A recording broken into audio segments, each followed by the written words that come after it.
We were just hit with the news in the past couple of hours that the Trinidad and Tobago Prime Minister, Dr. Keith Rowley, has announced that he's quitting as Prime Minister this year and won't stand for re-election. Of course, he is the chairman of the CARICOM Subcommittee on Cricket. So that story just breaking in TNT this afternoon. Prime Minister Dr. Keith Rowley quitting as Prime Minister, he says, later this year. We're going to talk some football now on the SportsMax zone. The Wren Nephew Jamaica Premier League returns to your screens on the home of champions SportsMax on Sunday with a doubleheader at the Draxhorse Sports Complex in St. Anne to kick off match week 16. And the early kickoff will see strugglers Molynes United and Harbourview in action starting at 1 o'clock. 2 p.m. Eastern Caribbean time, live on SportsMax, SportsMax Plus and Scene TV. It will be immediately followed by the league leaders and hosts Mount Pleasant taking on Dunbeholden. Entering match week 16, Mount Pleasant, the league's top goal scorers with 37 strikes, continue to lead the standings with 34 points. And joining us now to preview Sunday's TV matches, or JPL commentator Dean Smith. Dean, welcome to the SportsMax zone. We want to talk quickly about Mount Pleasant, but I have to get a comment quickly from you about Molynes. And they have the opening game on Sunday, coming off a 5-0 victory over Veer, which was their best performance so far.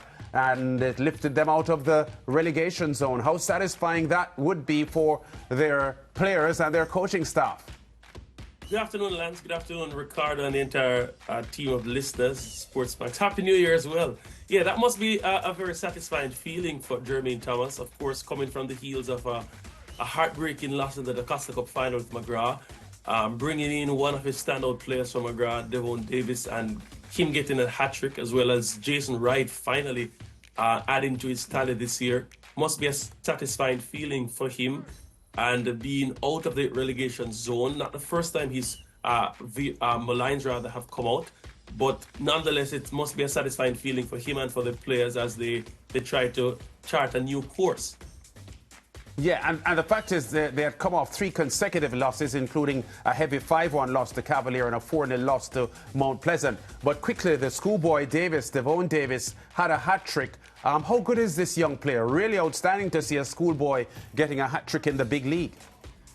Yeah, I mean, fantastic. You always wonder how a schoolboy, a young player, will be able to matriculate at the top level. And he has acquitted himself quite well. Getting a hat-trick is nothing to scoff at. And, of course, he also had quite a few good lookings in the match against Tivoli that they lost 2-0.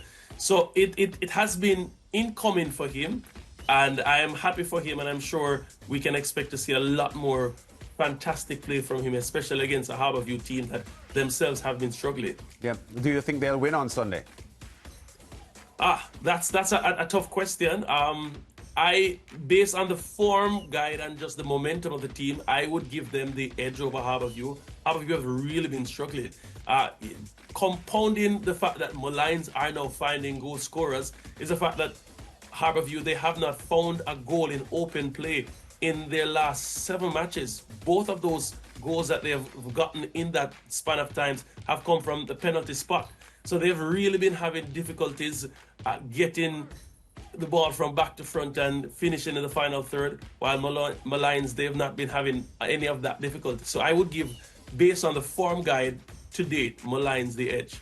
Okay, let's go to the Mount Pleasant game now, Dean, because Mount Pleasant are top of the table at the moment, and we just referenced how prolific they have been with scoring, and they've scored like 18 goals in their last 5 matches. Obviously, the coaching staff, headed by former national star player, midfielder Theodore Whitmore, would be satisfied with how things have gone so far in the league.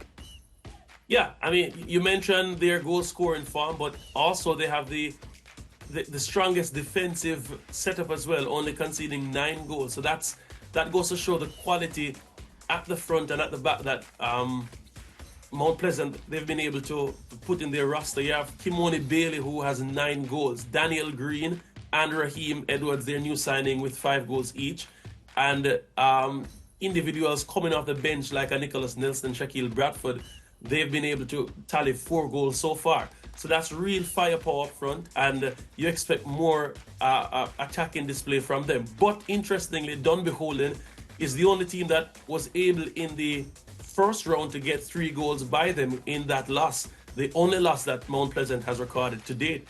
So it should be a very interesting matchup. And, talking with individuals from the Dunbeholden setup, they are very buoyed on their team's chances in this particular matchup. Yeah, you just mentioned Shaquille Bradford just now. He has scored in back-to-back games before this and has scored, I think, 3 goals in the last 4 matches for Mount Pleasant. And I think he's that kind of striker. He gets into goal-scoring patches, and maybe this period of scoring for him may continue on Sunday as well, because we know that he's a quality player, but sometimes he doesn't deliver to the level that we know he can. Yeah, many people criticize him for being a high-volume type of striker, needing a lot of chances to finally get on the score sheet. Whether or not the Dunbeholden backline will give him that opportunity is something that we'll have to see. They struggle at times, Dunbeholden, in starting quickly. We saw that against Racing. They were able to come from behind, 2 goals down. But whether or not they'll give him that kind of space when he does come on, or Raheem Edwards, who normally starts as the marquee number 9 for them, let's see the space that they give them. Any other fixture on Sunday that excites you apart from the 2 commentary games, Dean? Not necessarily. I wouldn't use the word excite, yeah. But all the games, I believe, will come with a tremendous amount of quality. Would be interesting to see what Molynes and Molynes United play out to be. That should be a very interesting matchup. Of course, both teams there and thereabout in the relegation zone. Molynes at the bottom, Molynes just above the relegation zone by a single point. So that should be an interesting parish derby, so to speak. Racing and Arnett Gardens. Racing, of course, starting well in round number 2 of the Premier League. And let's see how they go against the high-flying Arnett Gardens. And that should be a very interesting matchup. Montego Bay and Chapelton. And though Chapelton have been really producing some good results, from what I see of Montego Bay, a very solid unit, well drilled. I think they'll be able to get the better of Chapelton in that matchup. Okay, Dean, thanks a lot for talking to us. We'll be watching the action on Sunday, coming from Drax Hall, as the Jamaica Premier League steps up in excitement in the new year. Thanks, Dean. We'll talk again soon. And we'll be back with more on the SportsMax Zone after this.